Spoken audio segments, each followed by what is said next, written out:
you get so convinced that there's something going on here because you can see it, you can feel it, and everything else. And you get this sense that there's something going on here. But you see, everything going on here is locked in the boundaries of time and space. And if you can imagine that there is something beyond time and space, then that something is infinitely large. And time and space, being that it's bound, is infinitely small. And really, what you're seeing, this movement, I mean, it's really simple, okay? You have this whole life experience, and all this happened, and that happened, and that happened. Well, there was someone 6,000 years ago in a civilization we've never heard of. And they had all these experiences, and this happened, and that happened. And we know that nothing happened. We know that what they think happened, it never happened. There's no recorded history. There's nothing. Nothing happened. But when you are locked into a sense of connection with the body-mind, and you start believing that something is actually happening here. But you understand that even here, there's this concept of the Akashic records, meaning that there's a book somewhere with your name on it, and it has the beginning, the middle, and the end, which means it's already happened. So nothing is happening because everything that happened has already happened. It's just a concept. It's a bound concept. It's a limited concept. It's a concept of illusionary qualities, because everything here is just coming and going. Everything here is temporary. But that's not where you came from. Where you came from is eternal. Where you're going is eternal. Where you actually are is eternal. But the connection has been made with something that is finite, with something that is bound. And for the seeker, that sense of being bound is like being, and there's a sense of limitation that is not it's unpleasurable. And people get the sense they want to break free from it. So then there's people like myself who are spouting words that point to that essence, which has no boundaries, and therefore cannot be described and cannot be conceived of, but is. And still, so this is the path. And so you want to know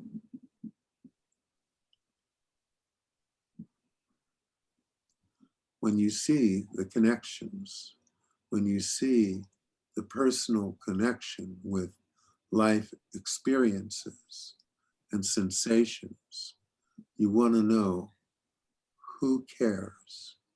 Who is this? What is this? Bring yourself back. Let this go on and let it be in the background. Okay? You have a television on in the living room and it's in the background. And it's very easy to just let that show go on without getting involved with it. And if you want to get involved with it, if you want to watch what's on, then you watch what's on and you laugh or you cry or you don't like it or you like it, whatever it is. And then you turn the TV off.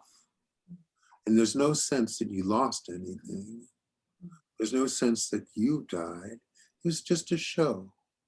So right now the TV's going on and you're fully involved with it. Just like in the movie theater, you're fully involved with it. But it doesn't make it real. It's just colors on a screen, sounds coming out of a speaker. They go on for a while. Their movie has a beginning, a middle, and an end. And then it ends, lights go on, and you go home. Same. Let the movie go on. It doesn't need your connection with it to continue on its way. It will continue on its way, and you don't have to be involved. And when you realize that the movie goes on its own, then you realize that your thoughts are really unnecessary. You don't really need them. And when you realize that, what happens is they diminish. And the ones that go on have a diminished quality because there's no one connected with it. Your personal connection with your thoughts really is, it enhances them and it makes them seem more like they truly are. See, so if you were sitting in a movie theater and suddenly it occurred to you that all you're seeing are colors on a screen and sounds coming out of a speaker, well, it's just not going to have the same quality as it is when you choose to dismiss that fact and dive into it as if it were real. See? Then you can have the experience of the movie. So that's all that's happened. You've just dove into the experience of this life, and with the tools that you have, the sensations and the perceptions and your thoughts, all of the things combined to make a very, very high quality movie, which you have decided is what's real. But tell me, how can this be real if it all disappears? How can that which is real be so temporary? I mean, you're focused on your life. You're thinking about what you're thinking. You're thinking about what you're feeling. You're thinking about what you're doing. You're all involved with your life. And right now, there's a dirt farmer in India who's doing the same exact thing. You know his life isn't that important to be giving it all that attention, but you think yours is, and he thinks his is, you see? But it's not. It's not. Your life will be totally meaningless in 1,000 years. And honestly, it'll be totally meaningless in 100 years. And more honestly, it's totally meaningless now. Yeah. So, when you understand that, when you know that, and when you really know that, it's really hard to buy into all the drama and all of the different feelings and thoughts that run through. And when you don't buy into it, you find that those things are diminished. The intensity of your feelings is diminished. The intensity of your thoughts are diminished.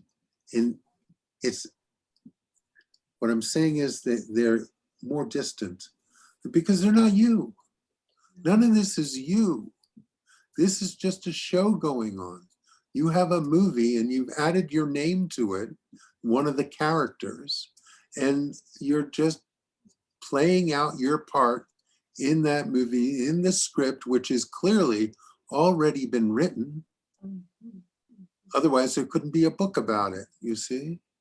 And if there's a place beyond time, everything within time has already happened for all time.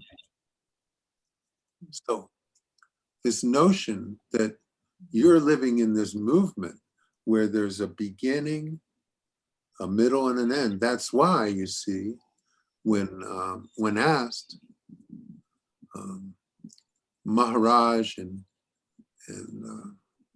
Ramana Maharshi, they would say, I was never born. How could I die? You see? Can you feel what that is? Yeah. Can you feel what it is to know that you were never born? A body was born, of course. A body dies, of course.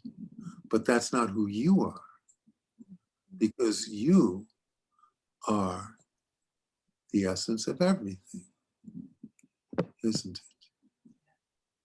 Mm-hmm. Yeah.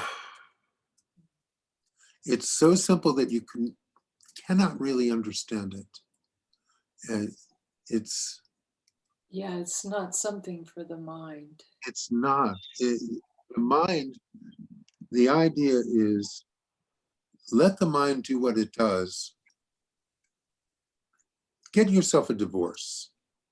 Okay? You've been married to your thoughts and feelings and to the existence of this body. And it's time to file for divorce because that relationship isn't working. And especially because you know it's temporary. And most of us are over the hump now. Yeah, we're old enough. Yeah. So why live life identified with this temporary experience? You see, let the experience go on, but let it go on in its own. And when you do this, you'll find that thought doesn't require your attention or your connection. You don't need to connect with any of this personally. Just connecting with one drop of it personally takes you away from that, which is everything, which is impersonal. Personal is separation. So I read this Rumi poem. Well, it's just a couple lines this morning. It's just what you said. It was, I abolish duality from myself, and I see the two worlds as one. the two worlds is one? Yeah. Indeed, that's correct. It hit me just so hard today. This is such a powerful sentence. I abolish duality from myself. Yeah, that's the divorce I'm talking about. Yeah, it's a good divorce, I think. Well, I mean, it's just when you know that the marriage isn't working, that would be the thing to do. Yeah, and it's a good, clean divorce. You don't get any of this stuff. You don't want any of this stuff. You don't. You don't. What are you going to do with it?